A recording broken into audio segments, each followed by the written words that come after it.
Welcome to school.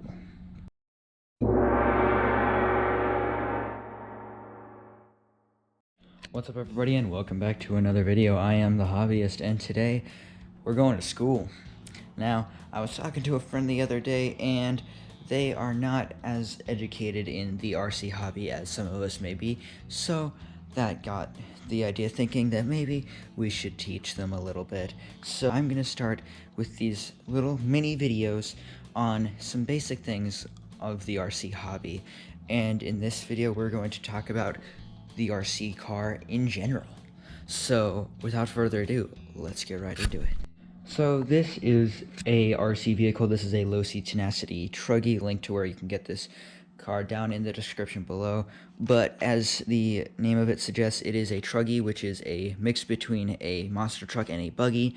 So it is relatively low to the ground, it has big tires, and it is four-wheel drive.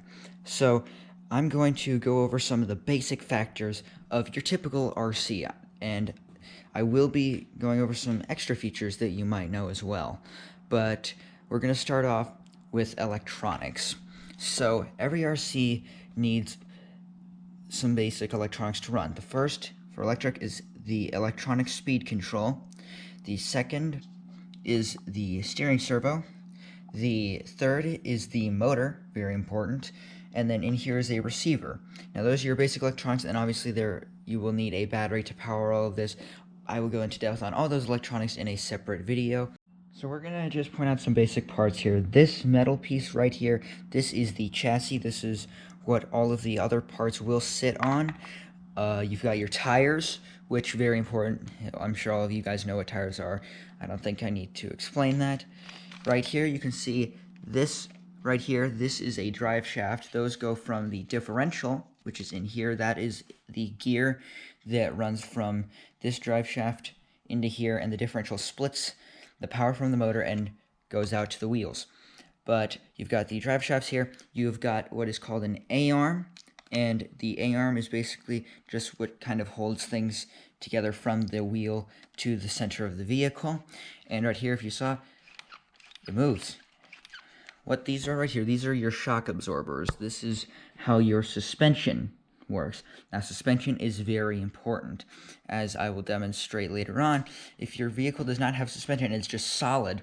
If you're on rough terrain, such as this, then you will see as I'm walking on these rocks, these are very bumpy and all that kind of stuff. If your vehicle does not have suspension when you're trying to go out here, it's going to go everywhere and you will not be able to control it.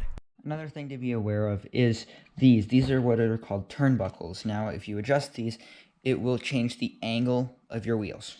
Now, most of your RTR cars will not come with adjustable turnbuckles like these. They will be solid, so you won't really have to worry about that. Up here, you have what is called the shock tower, and this is just what holds the upper mounts of the shocks together. And that's pretty much it for the front. One thing to point out in here, that is called the steering knuckle. That is basically just how your vehicle is able to steer on a pivot there. And, you know, just a few other little pieces and parts so that the suspension moves fluidly and your wheels stay firmly planted to the ground. Now, on a four-wheel drive vehicle, you have three differentials. You have the front, center, and rear. Now, the center differential is what contains the spur and pinion gears, and the pinion gear connects to the motor, and the spur gear connects to the center differential, and that is basically just what connects the motor to the drivetrain. So, just good gears to know. You don't want to get your pinion and spurs mixed up. Next up, we've got what is called the battery tray, and so your battery will sit in here. So if we just do a little magic and snap our fingers, there is now a battery inside the battery tray.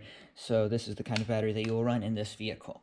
So moving right along, right here, this piece is probably not in your RTR vehicle, but it's something to know about. This is called the sway bar. And what this is it basically will change your roll rate. Your roll is how much the vehicle tilts to one side in a turn. This helps reduce that so that it's not as steep of a roll. Up here we've got our rear shock tower and rear shocks, and also our body mounts. This is how you will mount your Lexan Body to the truck. One piece that's very important, bumpers. This truck did not come with bumpers.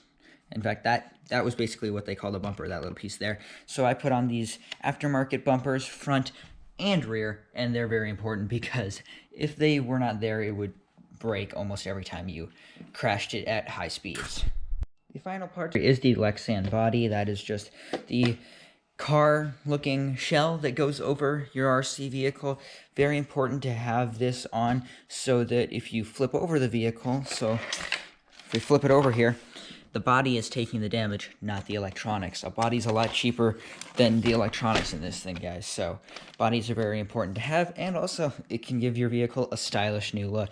But I think that's all of the primary parts that you should know about. And next video, we are going to be talking about electronics, everything electronics. Motors, speed control, servos, and receivers, and then also transmitters. So I think that's going to be it for today, everybody. I hope that you enjoyed the video. If you did, please hit that like button and subscribe, and leave a comment in the section below for what other videos you'd like to see. But that's all for today, everybody. Goodbye.